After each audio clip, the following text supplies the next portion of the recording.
Hello বন্ধুরা, চলো চলো চলো আজ বানিয়ে নিই দুর্গাপূজা স্পেশাল মটন কষা। সর্বপ্রথম আমি এখানে মাটনটা ভালো করে ধুয়ে নিয়ে বাড়ির বেসিক মশলা যেমন কি ধনে গুঁড়ো, লঙ্কা গুঁড়ো, হলদি পাউডার, জিরা পাউডার সাথে লবণ দিয়ে ভালো করে মেখে নিলাম। আর তারই সাথে এখানে অ্যাড করে দিলাম কেটে রাখা এইভাবে পেঁয়াজ কুচি, জিঞ্জার গার্লিক পেস্ট, এইভাবে লঙ্কাগুলো ফালি করে দিয়ে দিলাম। আর সাথে সরষের তেল দিয়ে 30 মিনিটের জন্য ম্যারিনেট করে ঢেকে রেখে দেবো।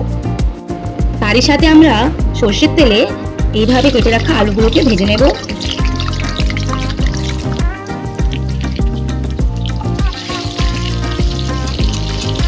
আলুগুলো এরকম লাল লাল করে ভেজে নিয়ে একটা পাত্রের মধ্যে তুলে রেখেছি। সেম কড়াইয়ের মধ্যেই তেজপাতা, দালচিনি, এলাইচি সাথে লং দিয়ে পেঁয়াজটা তুলে দিলাম। পেঁয়াজটা এইভাবে ভাজা হয়ে আসলেই ব্রাউন ব্রাউন হয়ে আসবে, তখনই আমরা এখানে জিঞ্জার গার্লিক পেস্টটাও দিয়ে দেবো। সাথে আমি এখানে হলদি পাউডার, জিরে পাউডার, ধনে পাউডার আর লঙ্কা গুঁড়ো দিয়ে আমি এখানে মিক্স করে নিয়েছি। কিছুক্ষণ পরেই আমরা এখানে টমেটো দিয়ে দেবো, চপ করা কাটা রাখা টমেটো।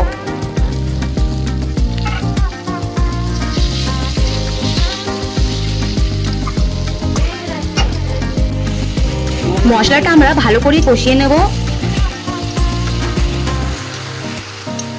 এইভাবে তেল বেরিয়ে আসার পরেই ম্যারিনেট করে রাখা মাটনটা দিয়ে ভালো করে মেখে লো ফ্লেমে 15 মিনিটের জন্য ঢেকে পাকতে দেব।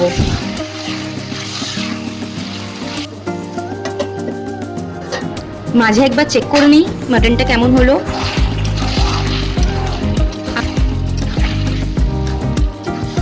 আবার আমরা কিছুক্ষণের জন্য 15 থেকে 20 মিনিটের জন্য আবার আমরা ঢেকে তৈরি হতে দেবো, পাকতে দেবো।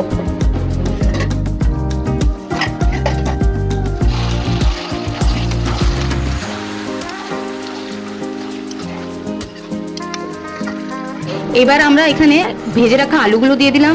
এতে পরিমাণ মতো জল দেবো সামান্য।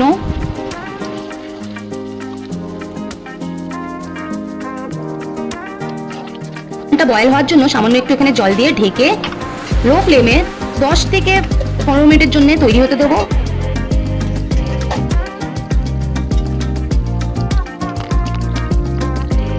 তারই সাথে আমাদের একদমই সুস্বাদু মটন কষা, দুর্গাপূজা স্পেশাল মটন কষা রেডি। আপনারাও বাড়িতে বানান এই দুর্গাপুজোতে। আর আমার এই রেসিপিটা আপনাদের কেমন লেগেছে তাড়াতাড়ি কমেন্ট বক্সে অবশ্যই জানাবেন। লাইক আর সাবস্ক্রাইব করতে একদম ভুলবেন না।